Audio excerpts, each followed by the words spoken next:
अस्सलाम वालेकुम जनाब। वालेकुम सलाम। जनाब, लखनऊ का काम फतेह हुआ। तुझे पता है आगे क्या करना है? जी जनाब, कल बारी मुंबई की। इंशाअल्लाह।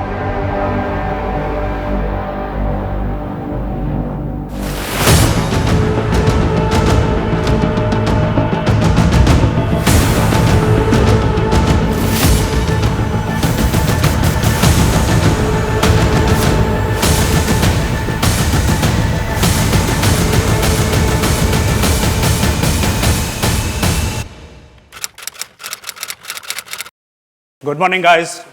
मॉर्निंग। इंटेलिजेंस ने कल एक कॉल इंटरसेप्ट की थी। ये कॉल भिंडी बाजार से की गई थी। पड़ोसी मुल्क में बात हो रही थी। लगता है सर मुंबई में कुछ बड़ा होने वाला है। व्हाट?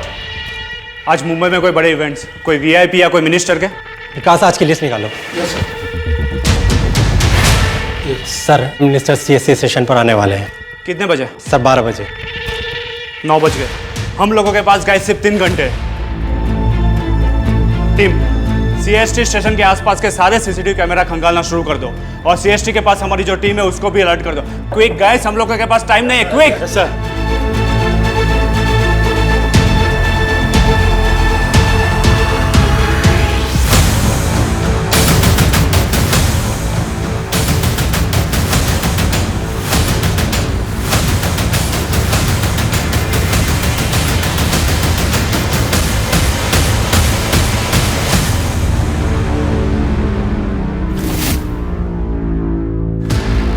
कुमार नितिन, कुछ मिला क्या?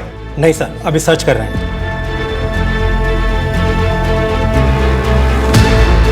जूम करो इसको। ये नहीं है।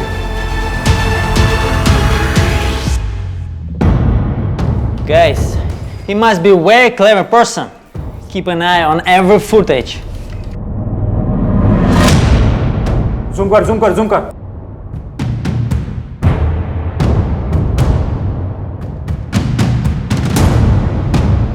Hold on.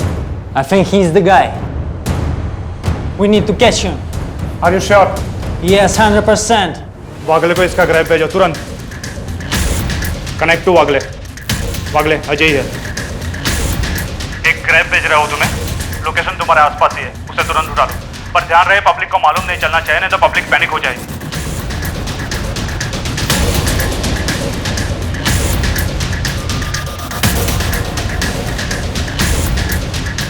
Oh my god, इस स्टेशन के अंदर जो है।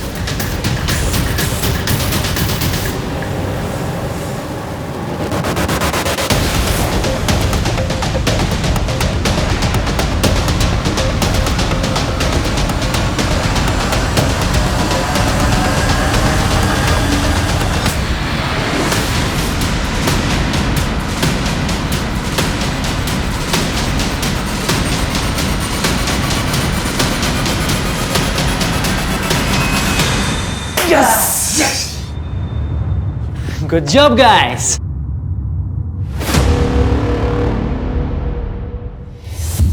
मैं तुम्हें फिर से पूछता हूँ, मिनिस्टर जगमोहन त्रिपाठी को क्यों मारना चाहते थे? जगमोहन त्रिपाठी को क्यों मारना चाहते थे? तुम कितना भी कोशिश कर लो, लेकिन हम कबूल नहीं करेगा।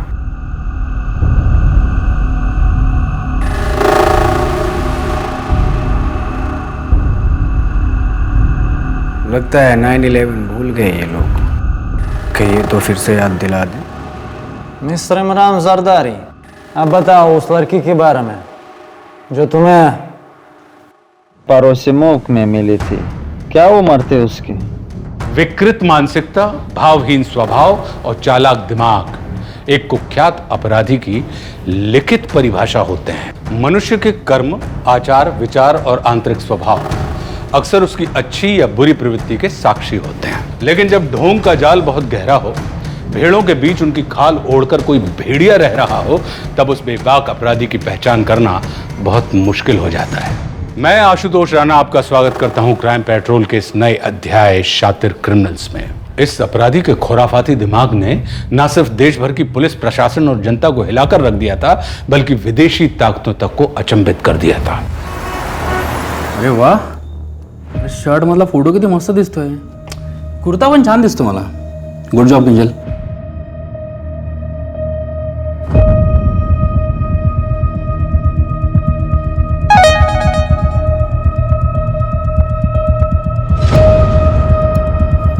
दादा, आपने जो आरटीआई डाली थी ना वो नगर सेवक प्रफुल्ल मोरे के खिलाफ, उसका रिप्लाई आ गया।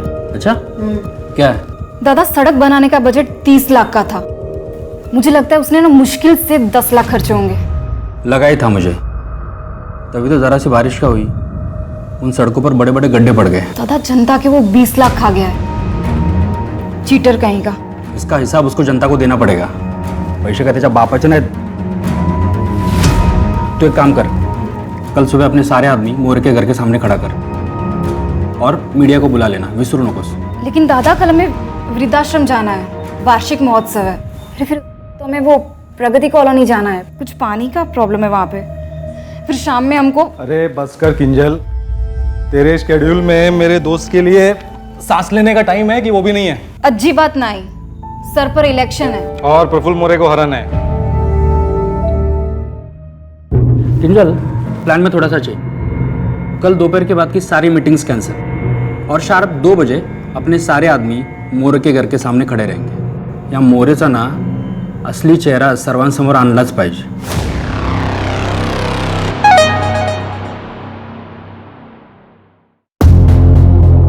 दादा, मी येते। यार हितेन, देख इलेक्शन है, प्रेशर है, मैं समझता हूँ, पर यार अपने प्रॉपर्टी वाले बिजनेस पे भी ध्यान देना जरूरी है यार। भाई, घर इसी से चल रहा है। त्याच्यासाठी तू आहेस ना रितेश? हाँ। बरं चल, मी निघतो। कल मिलते हैं। Okay, bye.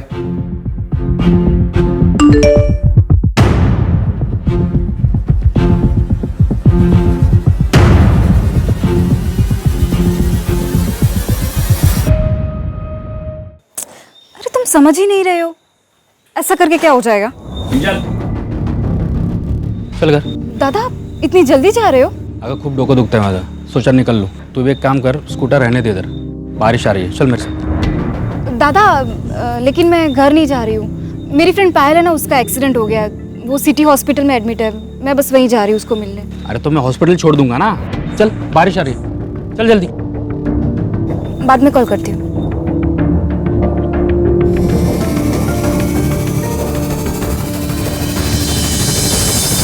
इतनी रात को तू मेरे घर पे मेरे को धमकाने आया है तू?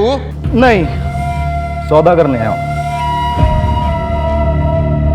सरकार ने आपको सड़क बनाने के लिए 30 लाख रुपए दिए, आपने खर्च किए 10 लाख। 20 लाख अभी भी आपकी जेब में है, उसका खाली 50% मांग रहा हूँ बस। औकाती तरह का है? अरे आरटीआई से इंफॉर्मेशन निकाली है, गलत तो होगी नहीं ना? आपको चाहिए तो फिर से चेक कर लो। मगर हाँ, अगर आप नहीं माने तो आप बोलो, मैं ये फाइल लेके किसी मीडिया चैनल में बैठ जाता हूँ आपके खिलाफ। मीडिया में बैठेगा मेरे खिलाफ? वो तेरा वो बिजनेस पार्टनर हितेन साला नगर सेवक के लिए मेरे सामने खड़ा हो रहा है, हा? समाज सेवा की बड़ी बड़ी बातें कर रहा है। उसको पता है कि ये सब कुछ? अरे उसकी बात छोड़िए, लेकिन अगर आप नहीं माने तो फायदा तो उसका है, लेकिन नुकसान आपका होगा।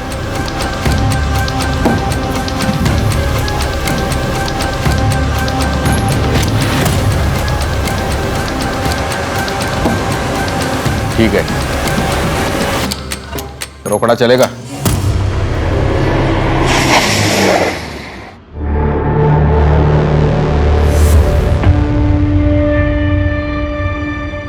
साले तेरी इतनी हिम्मत, मेरी गाड़ी रुकेगा तू? पिछली बार की मार भूल गया क्या? चल मैं कुछ नहीं बोला हूं हितेन, और आज के बाद तू भी नहीं बोलेगा।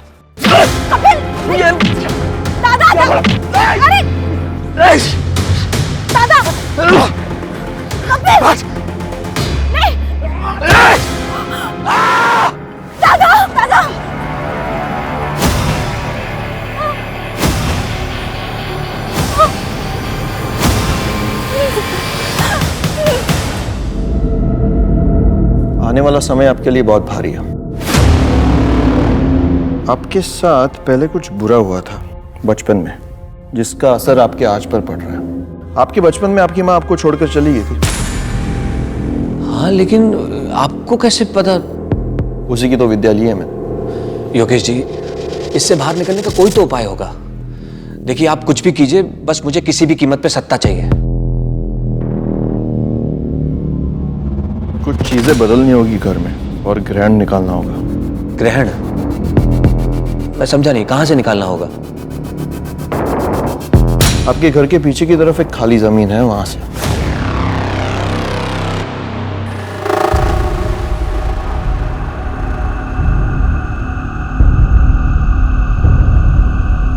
कौन है?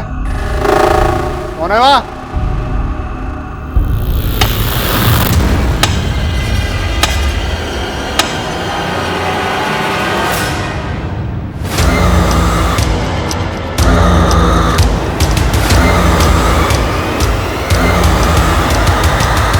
ए लड़की, कौन हो तुम?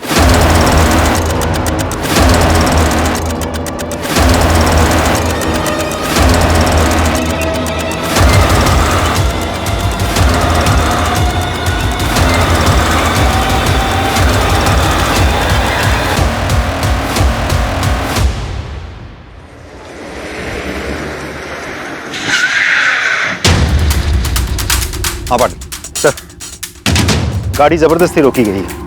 ये देखिए, स्किड मार।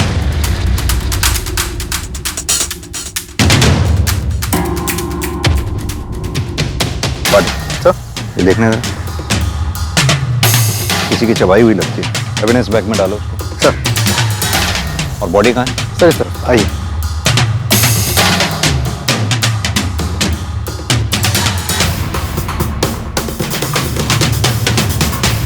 सर, ये रही बॉडी। विक्टिम का नाम हितेन राणे है, रियल एस्टेट का बिजनेस करता है। इस साल नगर पालिका के इलेक्शन में खड़ा होने वाला था। सर, हमें यह भी पता चला है कि हादसे के वक्त इसकी बहन किंजल राणे वो भी इसके साथ थी। तो इसकी बहन किंजल इस वक्त कहाँ है? पता नहीं सर, हमने पूरा एरिया अच्छे से छान मारा, लेकिन कोई और डेड बॉडी तो हमें मिली नहीं। लेकिन सर, ये ब्रेसलेट मिला है, इसमें खून भी लगा हुआ है। ये तो किसी फीमेल का ब्रेसलेट है, शायद इसकी बहन किंजल का होगा। ब्लड भी लगा हुआ है, गाढ़ा हो गया है लेकिन सूखा नहीं है। इसका मतलब ये कांड हुए ज्यादा वक्त नहीं हुआ। गाड़ी हमें वहां बाहर खड़ी मिली है और ये यहाँ, यानी कि विक्टिम पे हमला वहां हुआ है। विक्टिम अपनी जान बचाकर भागता हुआ यहाँ आया, कातिल इसके पीछे भागता भागता यहाँ आया और यहाँ आकर इसे मार डाला। पाटिल, आसपास का एरिया फिर से सर्च करो, शायद कोई सबूत हाथ लग जाए। जल्द से जल्द हमें किंजल को ढूंढना होगा। सर।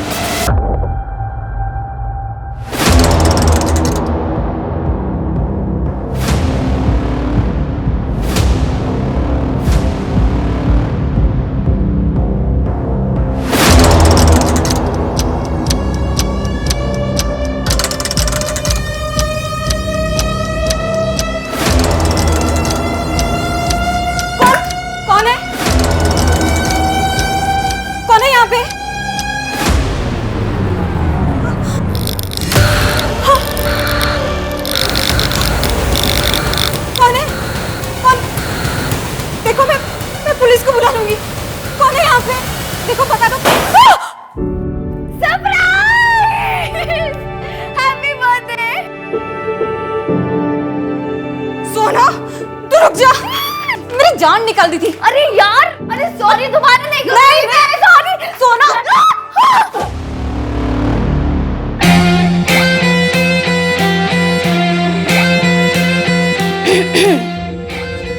हेलो लवर्स, बर्थडे मेरा है ना, तो मुझ पे भी थोड़ा ध्यान दे दो। पार्टी शुरू करते हैं ना? चलो केक ले आओ। एक कपिल कंफर्म आएगा ना? उसने बोला है कि वो सीधा कैफे आएगा, तेरे लिए सरप्राइज गिफ्ट लेने गया है। हाँ हाँ। दादा, आप मुझे क्या देने वाले हो?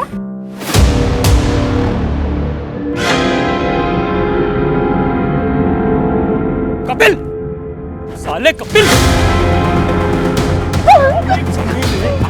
तू इतना गिर गया कि के साथ जबरदस्ती करेगा। देखो ना, मेरी बात तो सुन यार। क्या बात सुनूं तेरी? क्या बात करेगा? क्या बात किया? किंजल, फोन लगा पुलिस को।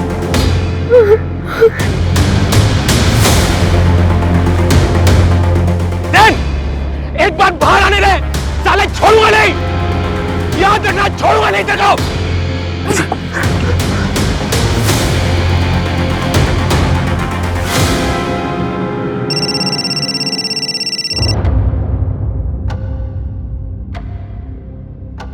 हेलो, हितेन राणे मर चुका है।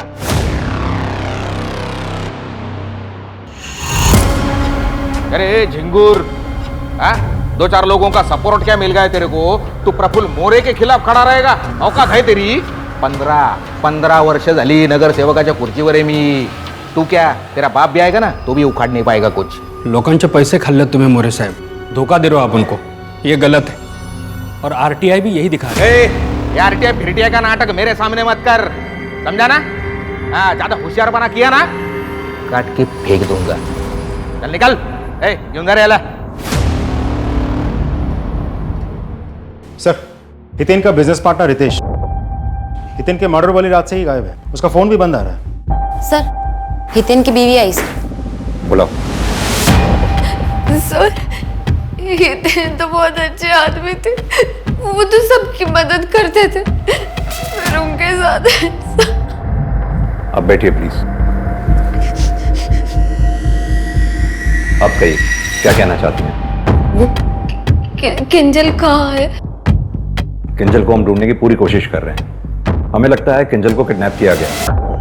एक बात बताइए, क्या किंजल का कोई बॉयफ्रेंड था? नहीं सर, उसने ऐसा तो कुछ मुझे कभी नहीं बताया. कुछ भी आपको याद आए हमें जरूर बताइएगा. किंजल के बारे में छोटी सी छोटी बात हमारे लिए बहुत मायने रखती है. जी सर. हाँ सर, याद आया, वो दिन जब हितेन और किंजल ऑफिस से निकले थे तो हितेन का मुझे फोन आया था कि किंजल की कोई दोस्त पायल, उसका एक्सीडेंट हो गया है तो वो किंजल को हॉस्पिटल छोड़कर घर आएंगे. पर फिर वो घर ही नहीं लौटे. मैंने उन्हें फ़ोन किया था, उनका फ़ोन बंद आ रहा था. फिर मैंने किंजल और रितेश को भी ट्राई किया, पर उनका भी फ़ोन नहीं लगा. ठीक.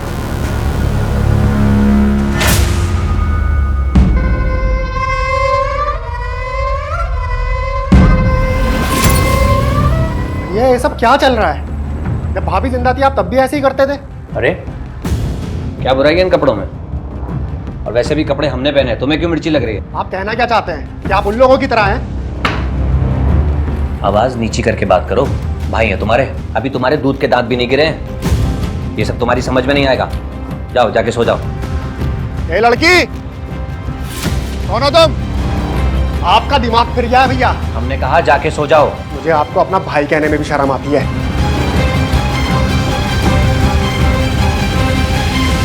36 murder on rape. Why? What were you thinking? Targets कैसे करते थे? वीना मालिक, ये लास्ट विक्टिम थी ना? डिम्पल, गड्ढे आते थे उनके गाल पे, हमको बहुत पसंद है.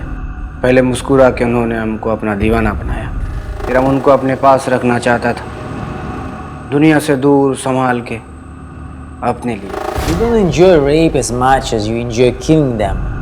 You get high on killing someone. What else do you feel? Yes.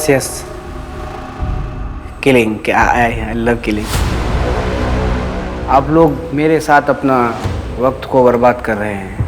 आप लोगों ने हमको तो पकड़ लिया, लेकिन उसको कैसे पकड़ोगे जो तुम्हारा हिंदुस्तान में एक बड़े मकसद को अंजाम देने वाला है? उसको किसको? मकसद क्या है? नाम क्या है उसका? उसका नाम तो किसी को भी मालूम नहीं, लेकिन जो मकसद है उसका आगाज हो चुका है. भैया, लोनावला की जमीन आपने क्या सोचकर बेच दी? अपना पॉलिटिकल करियर, मेरी इज्जत, इन सब की तो आपको परवाह है नहीं. ऊपर से आप मुझसे डिस्कस किए बिना ये प्रॉपर्टी बेचे जा रहे हैं. क्यों? ज्यादा जुबान मत चलाओ. हर बात की सफाई देना जरूरी नहीं समझते हम. इन सब में मेरा भी बराबर का हक है, और आपकी नैयाशियों के चक्कर में मैं सब बर्बाद नहीं होने दूंगा. प्लॉट के पैसे कहाँ हैं? तमीज, साले छोटा है, छोटे की तरह रहे. बाप बनने की कोशिश मत कर मेरा. उन पैसों से जो काम होना था वो काम होना शुरू हो चुका है. समझ गया तू? देखता हूँ कैसे आप काम पूरा करेंगे. हितेन को क्यों मारा गया था? क्या इस षड्यंत्र में कोई अपना शामिल था, या फिर कातिल कोई बाहर का था जो अभी तक नजरों से ओझल था? और सबसे बड़ा सवाल यह था कि आखिर किंजल के साथ क्या हुआ था. पुलिस यही जानने की कोशिश कर रही थी कि किंजल कहां और किस हाल में. ये हितेन के बिजनेस पार्टनर रितेश के बारे में कुछ पता चला? नहीं सर, अभी तक तो नहीं. सर, मर्डर वाले दिन किंजल की दोस्त पायल हॉस्पिटल में एडमिट नहीं थी. इनफैक्ट किंजल के साथ उसकी कोई बातचीत भी नहीं हुई थी. तो फिर किंजल ने झूठ क्यों बोला? सर वही तो समझ में नहीं आ रहा। ये देखिए सर, कॉल रिकॉर्ड्स के मुताबिक हितेन ने आखिरी कॉल सोना को किया था, लेकिन किंजल को आखिरी कॉल किसी कपिल म्हात्रे का आया था। ऐसा करके क्या हो जाएगा? सर ये कपिल हिस्ट्री शीटर है। 2019 में अटेम्प्ट टू रेप के चार्ज पर 1.5 साल जेल में था और अभी 1 महीने पहले किंजल ने खुद मोलेस्टेशन का केस फाइल किया था और 1 हफ्ते बाद उसने खुद वापस भी ले लिया था। कपिल छोड़ो, जाने दो। कपिल, साले तेरी इतनी हिम्मत, मेरी बात को सुनने की हिम्मत कैसे की तू? औकात भूल गया साले, औकात भूल गया। Hello, police station. मैंने आप लोगों से ये बात पहले इसलिए नहीं बताई क्योंकि मुझे लगा था कि वो किस्सा वही खत्म हो गया है। जेल से निकलकर कपिल ने कहा था कि वो पुणे छोड़कर हमेशा के लिए चला जाएगा और इसी शर्त पे किंजल ने केस वापस लिया था। मिसेस रानी, क्या अभी भी कुछ ऐसा है जो अब तक आपने हमें ना बताया हो?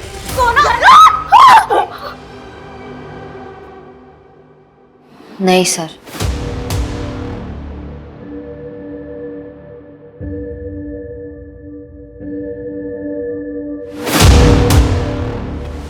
सर कपिल के कॉल रिकॉर्ड्स आ गए हैं। कपिल का फोन उसी जगह पे एक्टिव था जहां हमें हितेन की डेड बॉडी मिली। पाटिल, काफी चांसेस हैं कि किंजल को कपिल ने ही किडनैप करके कहीं रखा हो। ये कपिल को जल्द से जल्द ढूंढना होगा। सब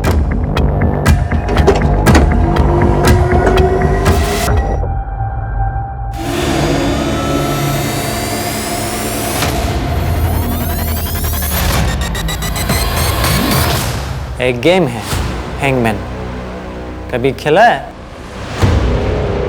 विक्टिम को मार के उसके बॉडी पार्ट कट करके क्या करते हो उसका? ट्रॉफी की तरह यूज करते थे या उसे खाते थे? बॉडी पार्ट्स क्यों खाते हो? अच्छा लगता है।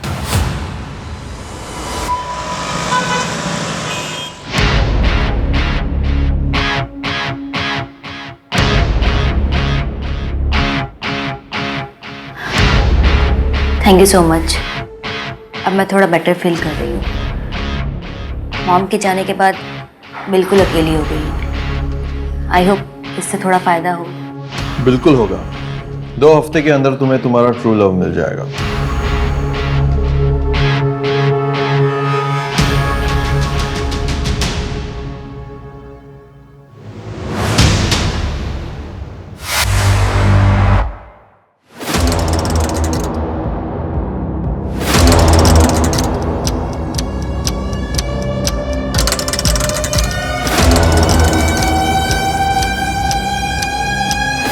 रंकट, तू तेरी इतनी हिम्मत?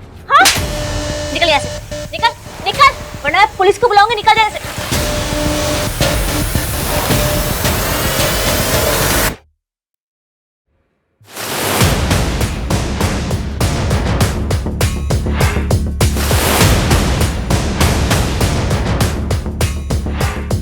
गुप्ता, बॉडी को तुरंत पोस्टमार्टम के लिए भेजो। सर।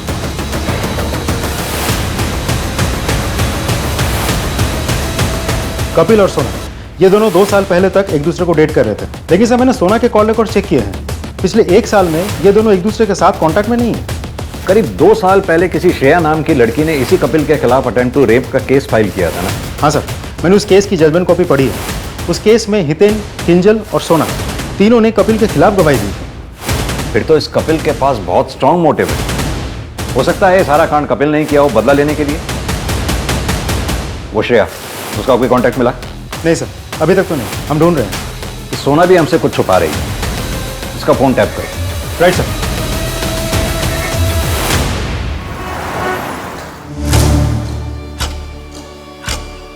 ये पाक आब है, मैंने दुआ पढ़ी है। इसे आप अपने शोहर को खाने में मिला कर दे देना। जी। अल्लाह बहुत जल्द आप दोनों पर मेहरबान होंगे। सच में मौलवी साहब? अब ये छोटी सी भेंट है मेरी तरफ से।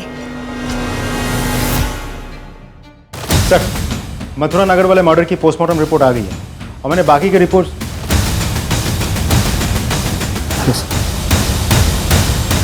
रितेश, तुम अब तक कहाँ थे तुम?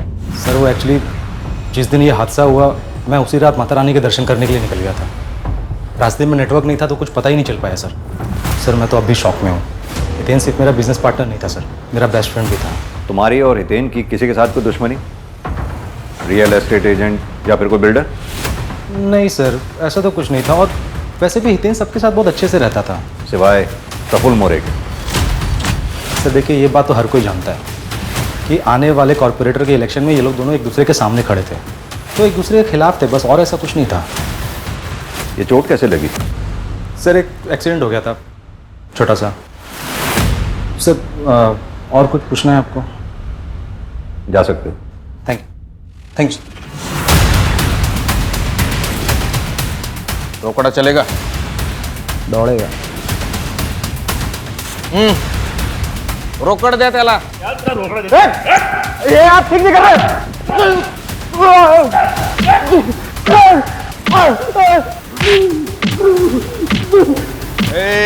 थांबा, जरा मरल ना ते।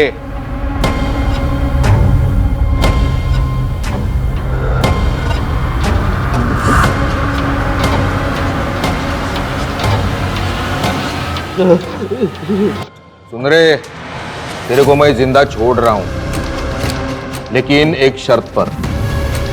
तेरे को मेरा एक बड़ा काम करना पड़ेगा।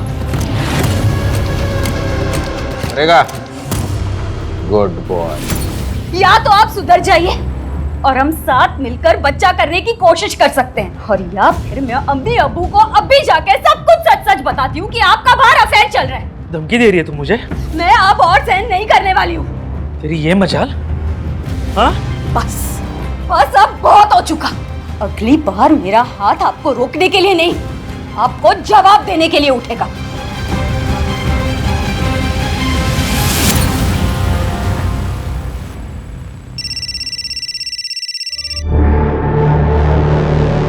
हेलो हेलो सोना, मैं बोल रहा हूँ। कपिल, तुमने क्या कर दिया? सोना देखो, मैं ये एलएम लॉज में ठहरा हुआ हूँ, तुम एक बार आके मुझसे मिल लो बस। कपिल, तुमने सब कुछ बर्बाद कर दिया, सब कुछ। दोबारा मुझे कॉल मत करना।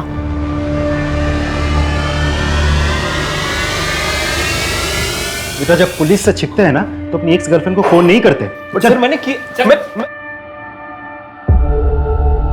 श्रेया, क्या हुआ? इतनी जल्दबाजी में क्यों बुलाया मुझे? कपिल, एक्चुअली मैं तुम्हें थैंक्स बोलना चाहती थी। अगर तुमने मेरी हिम्मत नहीं बढ़ाई होती तो मैं अपने अब्यूसिव बॉयफ्रेंड से कभी ब्रेकअप नहीं कर पाती। अरे इट्स ओके यार, कोई बात नहीं। पर यार मैं अभी थोड़ी सी जल्दबाजी में हूँ। वो किंजल का बर्थडे है ना, तो सब लोग आने वाले हैं वहाँ, तो मैं अभी चलता हूँ। मैं If you don't mind, just 2 minutes, please.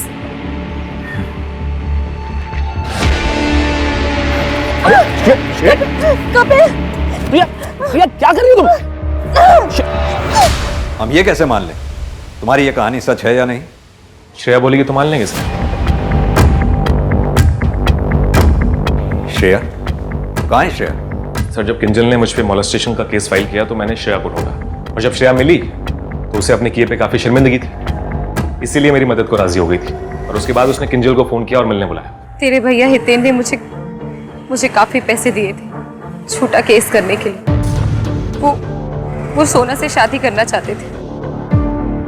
Really sorry Kapil, मुझसे बहुत बड़ी गलती हो गई, प्लीज मुझे माफ कर दो। मैं भी श्रेया की तरह दादा की बातों में आ गई। Really sorry. दादा कल की मीटिंग फाइनल कर रहे हो? दादा क्या बात है, परेशान लग रहे हो? कपिल जेल से बाहर आ गया है, बार बार कॉल कर रहा है सोना।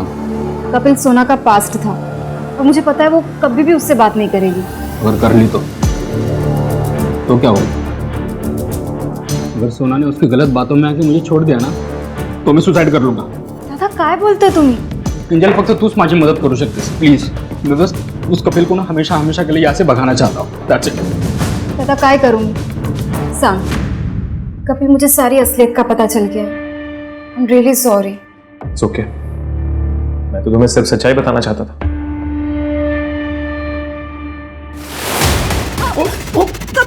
कपिल क्या कर रहे हो? क्या कर रही हो तुम? कपिल छोड़ो मुझे। और ये बात हम किंजल से पूछकर कंफर्म नहीं कर सकते, क्योंकि बहुत कन्वीनियंटली किंजल गायब है।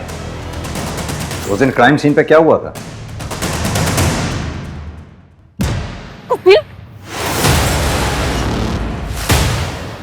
तुम्हारा दिमाग खराब है क्या?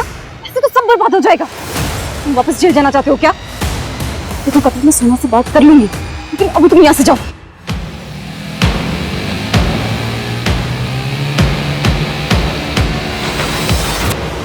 तो तुम्हारा कहने का मतलब है जब तुम वहां से गए तो हितेन और किंजल दोनों ठीक थे? हितेन जिंदा था? एक्सक्यूज मी हेलो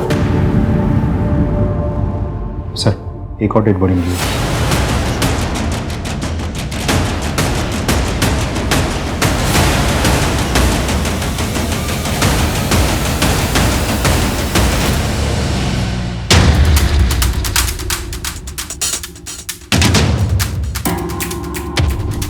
सर, ये तो एक समय विनोद राठी है।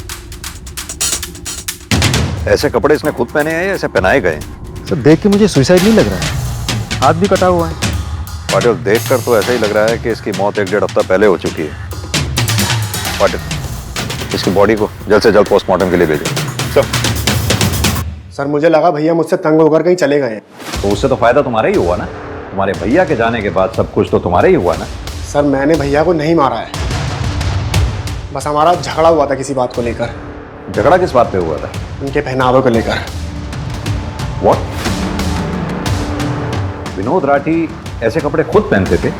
जाहिर सी बात, बहुत शर्मिंदगी महसूस होती होगी फिर। सर, मैं हितेन और रितेश की कंपनी के फाइनेंशियल रिकॉर्ड्स चेक कर रहा था। सर, कुछ तो झोल है, देखिए।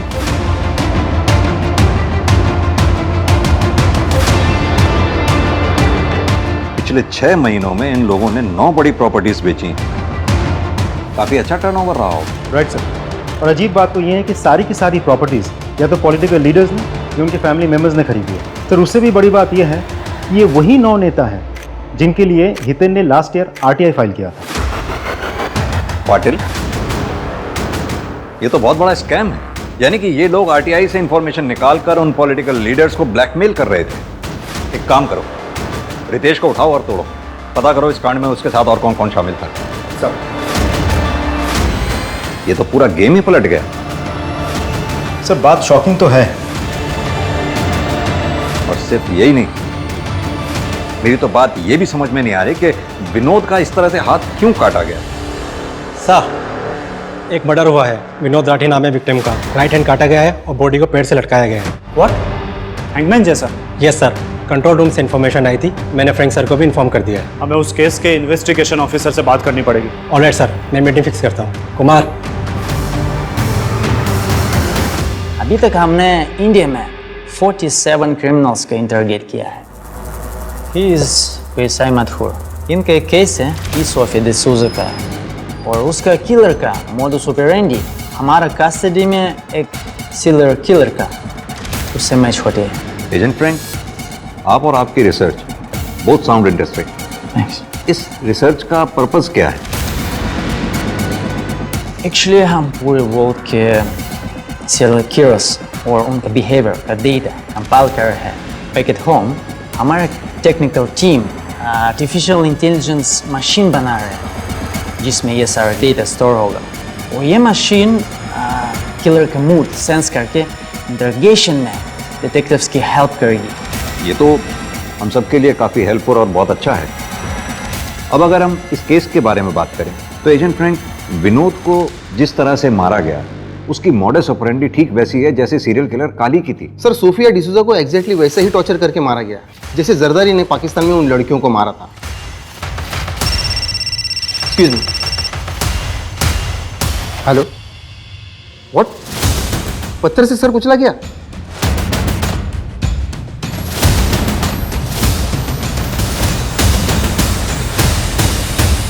Stoneman in our custody, one of the 47 serial killers. लेकिन सर, सोफिया के मर्डर से 2 दिन पहले ही जरदारी को अरेस्ट कर लिया गया था। जरदारी उसका किलर नहीं हो सकता। सर, विनोद का मर्डर पुणे में हुआ था, लेकिन ठीक उसी वक्त दिल्ली में काली दूसरा मर्डर कर रहा था जिसके लिए वो बाद में पकड़ा भी गया था। And also, जिस वक्त नज़मा का मर्डर हुआ, सतीश हमारे कस्टडी में था। आप लोग ये कहना चाहते हैं हम 3 अलग अलग सीरियल किलर्स को ढूंढ रहे हैं, या फिर कोई एक शख्स है जो इन सीरियल किलर्स को फॉलो कर रहा है, कॉपी कर रहा है? नहीं सर, मुझे नहीं लगता इन तीनों मर्डर्स के बीच आपस में कोई कनेक्शन है। वेंकट एक स्टॉकर था, तो ऐसा हो भी सकता है कि वेंकट ने ही सोफिया को टॉर्चर किया और उसे मार डाला। और ये भी हो सकता है कि विनोद का भाई प्रमोद वही कातिल हो और हमें सिर्फ उलझाने के लिए जानबूझकर उसने विनोद का हाथ काट दिया हो। अब बाकी बची नज़मा। आई एम श्योर उसके केस में भी हमें आगे जाके सस्पेक्ट्स मिल ही जाएंगे। जरदारी कुछ बोल रहा था, लेकिन उसको कैसे पकड़ोगे जो तुम्हारा हिंदुस्तान में एक बड़े मकसद को अंजाम देने वाला है? कि हिंदुस्तान में कुछ बड़ा होने वाला है।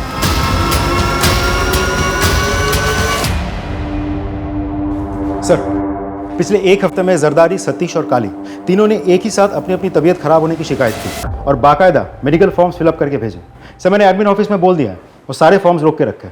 पाटिल, इन तीनों किलर्स का एक साथ बीमार होना इत्तेफाक नहीं हो सकता।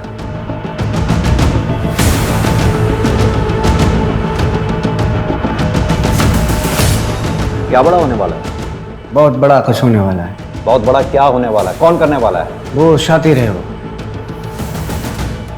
हम सबसे भी ज्यादा सुपर हीरो है। वो आप लोग उस तक कभी नहीं पहुंच पाओगे, उसको कभी हरा पाओगे नहीं। नाम क्या है उसका? नाम तो किसी को नहीं पता और ना ही किसी ने आज तक उसकी सूरत देखी है। उसकी सूरत सिर्फ उसके शिकार ने देखी होगी। अब समझ में आया। तुम लोग यहां बैठकर हमारा टाइम वेस्ट कर रहे हो सुपर हीरो की कहानियां सुना सुना के, जबकि दरअसल कोई एक क्रिमिनल है ही नहीं। ये तीनों मर्डर्स अलग अलग लोगों ने किए हैं, दैट्स ऑल।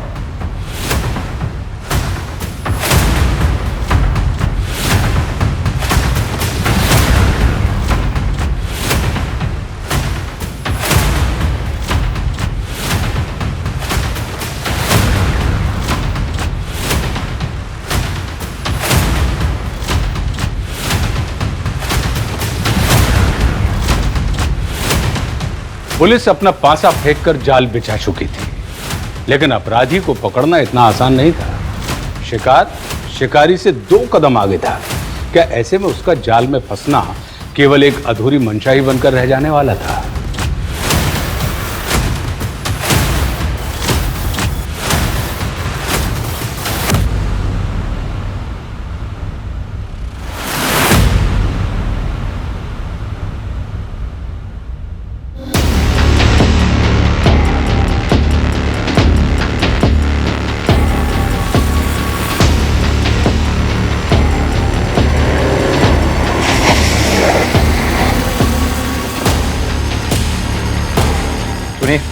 वो मेडिकल फॉर्म्स होंगे आपके पास। सर, पोस्टमैन ले गया, 5 मिनट पहले ही निकले, ज़्यादा दूर नहीं गया होगा। मैंने मना कर रखा था ना, क्यों दिया? Sorry sir. Come on body, चलो।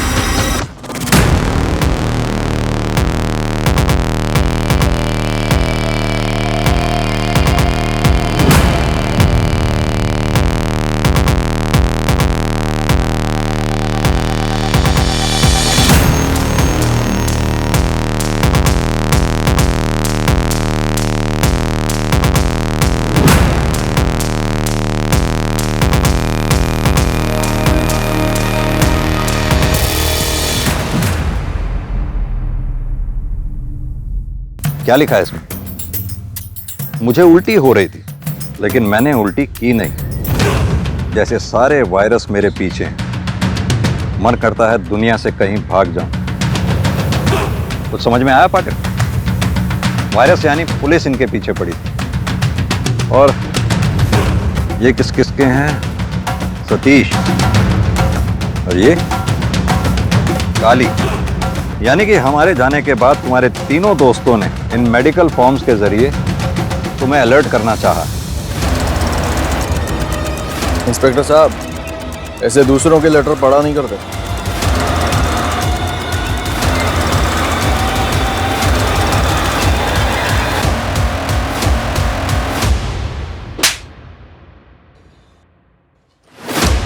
ये 2 ब्रेसलेट्स हमें मिले। ये तेरे घर से मिला, ये क्राइम स्पॉट से। किंजल का है ये। कहाँ है किंजल? बहुत आसान था, उसे बेवकूफ बनाना, मेरे प्यार के जाल में फंसाना। क्या कर रही है तू?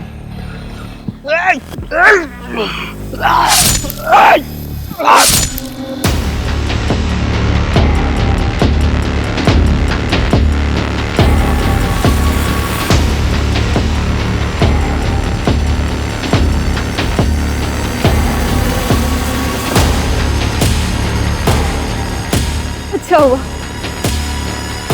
मैंने पैसों का सारा इंतजाम कर लिया।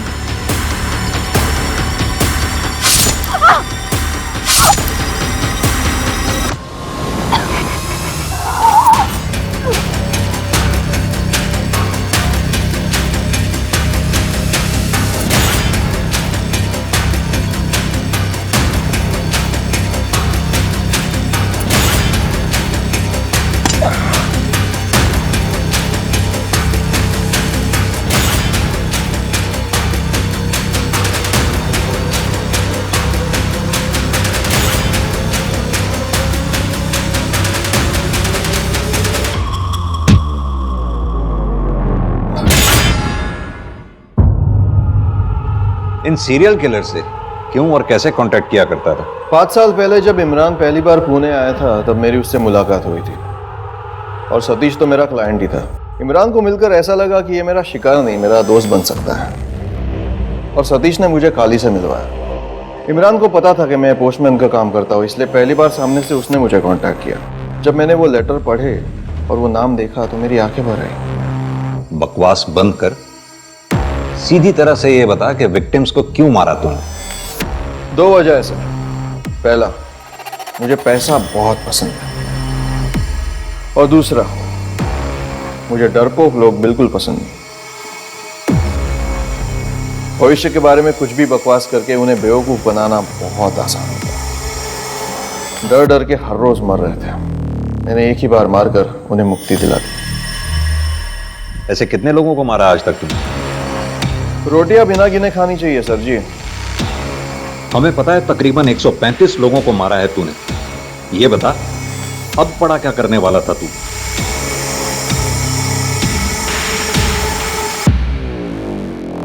जितने क्रिमिनल से बात हुई, यह सबसे अजीब लग रहा है। I am intrigued. Yes, I agree agent Frank.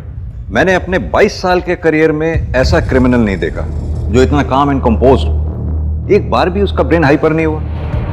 Very strange. Sachin Verma उर्फ ज्योतिष योगेश कालरा एक निहायत ही धूर्त, कुटिल और कट्टर अपराधी था। सचिन की आपराधिक सोच की पूरी व्याख्या करने और उसके मनोविचारों के बारे में जानने के लिए उस पर पॉलीग्राफ टेस्ट और ब्रेन फिंगरप्रिंट टेस्ट दोनों किए गए, जिसके तहत पुलिस को पता चला कि वास्तव में लोगों को मारकर सचिन को मानसिक और शारीरिक संतुष्टि मिलती थी।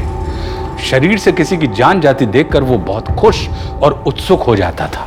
दुनिया में सचिन जैसे ढोंगी और साजिशखोर भरे पड़े हैं। इसलिए जरूरी है कि हम हमेशा अपनी आंखें खुली रखें, क्योंकि किसी भी क्षण हमारे विश्वास और हमारे डर को हमारी कमजोरी बनाकर हमारे खिलाफ ही इस्तेमाल किया जा सकता है। और दांव पर सिर्फ हमारी संपत्ति ही नहीं, हमारी अपनी और अपनों की जान भी हो सकती है। और इसी के साथ हमारा शातिर क्रिमिनल्स का यह नया अध्याय अभी के लिए समाप्त होता है, और मैं आशुतोष राणा अपने क्राइम पेट्रोल सतर्क के आखिरी एपिसोड में आप सभी से विदा लेता हूं।